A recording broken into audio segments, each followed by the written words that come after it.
Bonjour, je me présente Yannick Seyer. Bienvenue dans mes activités de mémorisation.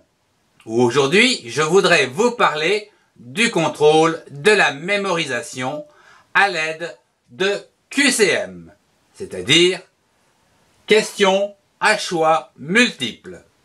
En fonction d'une question, il suffit de mettre deux réponses, vraies ou fausses, et de cocher la case. Mais voyons ça à travers le cours.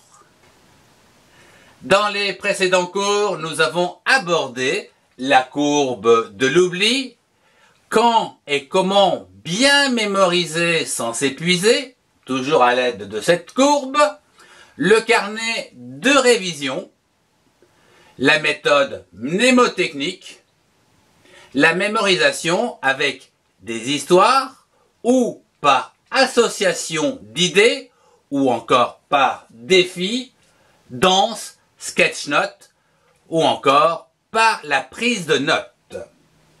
Tout ceci en vue d'assurer une bonne mémorisation de vos cours dans la mémoire à long terme et bien sûr sa pérennité à l'aide de révision. Nous avons longuement parlé de votre carnet de révision rapide.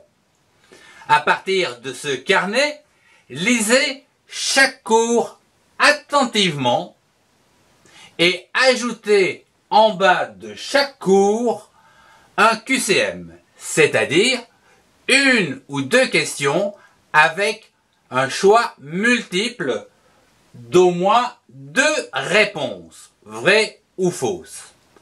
Je vous invite à noter les bonnes réponses en fin de votre carnet. Voyons ensemble un exemple de QCM que vous pouvez rajouter dans votre carnet de révision. Je vous renvoie à la leçon où nous avions pris la note suivante. L'atome était égal donc à un proton plus un neutron dans un noyau plus un électron dont la charge totale était égale à 0 avec ici un petit schéma. Vous pouvez donc rajouter deux questions comme ceci, style QCM, où il faut cocher la bonne réponse. La première question, le proton est positif. On coche ou pas? Alors, moi je pense que c'est vrai. Voilà. La deuxième affirmation, c'est un atome a une charge nulle. C'est vrai, c'est faux? Ouais, je vais dire oui.